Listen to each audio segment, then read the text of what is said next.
Yes, master. If you need anything else, do call us, Chocolate said, giving him a half hug before grabbing her tray. And another cookie. Vanilla rolled her eyes and excused herself, following her master toward the front desk. Nate was left alone once more, writing in his notebook. He would glance at his phone ever so often, waiting for a reply from Brittany, but she wouldn't reply back. He had called her a few times too. None of those times she seemed to answer. He was starting to sound desperate, but he didn't care, seeing as it was Christmas and all. He stared at his empty cup of chocolate, almost wishing it was full again.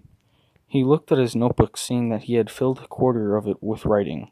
He set his pen down and rubbed his hand free of the pins and needles that had formed. Yo, if it isn't Nate.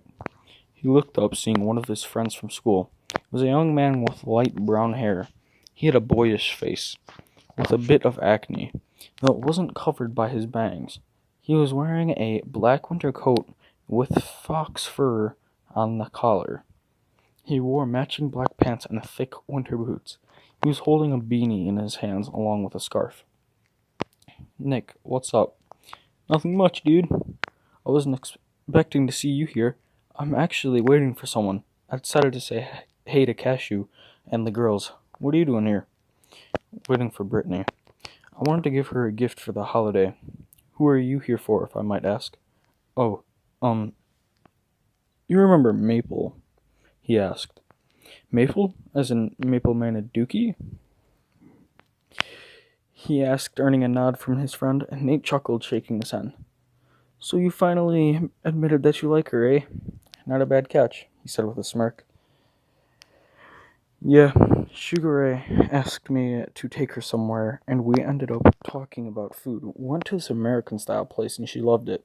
Next thing I know, we're at a movie watching a cheesy romance flick.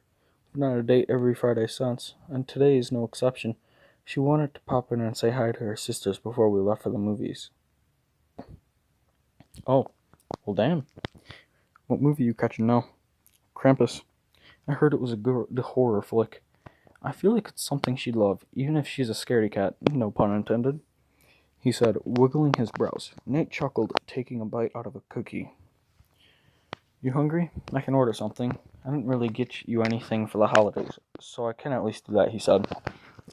Sure, I guess. Hey, Vanilla, I want to order something, he called out. Why did my day have to be ruined by you? She replied, narrowing her eyes. Love you too, sis. I love teasing her sometimes. I still can't believe she's changed so much. I remember how nervous she used to be around strangers, and that wasn't that long ago. Last year, in fact, he said. I think this is a good change for both her and Chocola. Though that brown little vixen hasn't changed a bit, he said, peeking at the brown-haired girl who was sneaking some candy canes out of the box near the register. When she caught both of them staring, she eeped and ducked behind the counter. They both let out a laugh. Nate checked his phone, seeing that it was 6:30. He shot another text to Brittany asking her if something was wrong.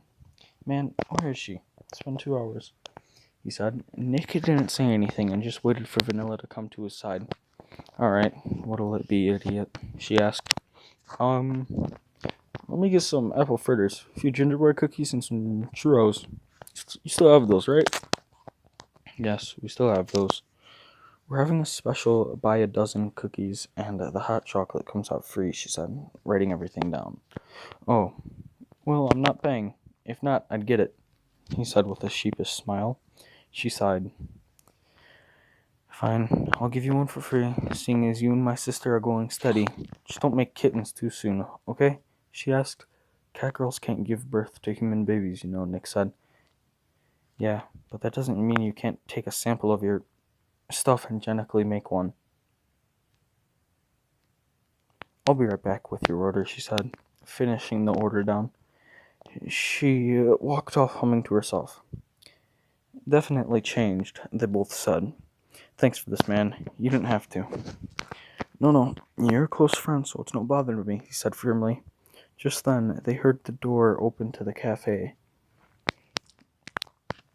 The little bell jingling. Nate smiled brightly, thinking it was Brittany, but was disappointed when he saw that it was Maple. The cat girl shook off the snow and had gathered on her light brown coat. She shivered a bit, taking her beanie off. May, over here, Nick called out. Her face brightened up, and she ran over to her boyfriend, who caught her in a hug. Yeah, I missed you, Nick, she said, kissing him on the lips. Nate sighed and looked away from the couple. They pulled apart, and the girl looked at Nate, a smirk on her face. Aw, no hug for me, Nathan? I hate it when you call me that, May, he said, standing up regardless. He have that girl a tight hug. He took notice of her outfit. She was wearing a light brown winter coat with a white fur on the hood. She was wearing a plaid red skirt with yoga pants underneath. She wore dark brown boots with fluffy ball laces. He saw her brown tail flicking about. It's good to see you. It's been a while, she said, bright green eyes glittering in the light. She and Nick sat down with her being on his lap. She unzipped her coat a bit, enough for her bell to be seen. Yeah, I've been a little busy, working on a manuscript of some sorts, he said. It wasn't a lie. He couldn't really tell anyone that he'd been sleeping the most days. Really? I'd love to read it sometime, she said, pulling out her phone. Nick sighed and took it from her hand, earning a cute pout from her. No phone? You promised. Aw, but Nikki, I have to text Cinnamon back. You know how she gets? You mean extremely aroused? She was watching us kiss last night, and it was awkward as fuck, he said. Was she? I tend to ignore her. Coconut has her on a leash most of the time, she said with a shrug. Well, she could keep her on a leash most of the time. I don't need her flushing every time I see her, he deadpanned. Guys, could you quiet down for a sec? I'm gonna call Brittany again, Nate said, about to dial her number. Don't bother. I saw her heading somewhere with that retard Toshio, Maple said, snagging the last cookie from the tray. Huh? He asked. Didn't you know they've been hanging out together for the last 3 weeks? I thought you told him, Nick, Maple said, looking at the brown-haired teen who looked away from her. I was going to, but I didn't think it was my place, he said. Whoa, wait a minute. Are you telling me that my girlfriend is cheating on me with one of my close friends? Nate asked rather incredulously. Well, I don't know, but they were pretty close. Last time I saw them, I was at the grocery store with Coconut earlier, and I saw them. She felt the need to tell them, but I had things to do, so I didn't follow them. I don't know if she's still following them, though. I doubt it. She's probably lost interest, Maple replied. Nate grit his teeth, looking really pissed off. He dialed Toshio's number and brought the phone up to his ear. It went straight to voicemail, which pissed him off even more. Hey, douchebag, I just heard from a friend of mine that you were seen with my girlfriend. Call me back so we can have some words, he said, ending the call. He dialed Brittany's number right after. Nate, maybe you shouldn't, Nick said. No, I need to know if this shit is true or not, so I don't waste my time, he said firmly. After a few rings, he heard Brittany perk up. Hello? Brittany, I just got told that you were hanging out with Toshio and being rather friendly with him. Is that true, or is that just a rumor? Of course it's not true. You hesitated. Tell me now, have I been wasting my time waiting for you the past 3 goddamn hours? You have, dumbass. What the? Toshio? I'm telling you this now, I never really liked you. I only became your friend so I can take your girlfriend. She never loved you anyway. She just pretended so she could get a lot of cool shit from you. Now that you've heard the truth, stop bothering us. With that, the call was ended. Nate sighed, setting his phone on the table. He didn't know what to think at the moment. Maple stood up, taking Nick's hand. We'll just leave you alone. I'm sorry, Nate, she said sadly, her brown ears flattening against her head. No, it's okay, Maple. You told me about it. It's better than having kept it to yourself, he said sadly. She walked off, pulling Nick with him, who was also apologizing. Nate set his head down on the table, feeling a bit empty inside. He didn't know how long it had been, but when he finally looked up, he caught the concerned look Chocolate had given him.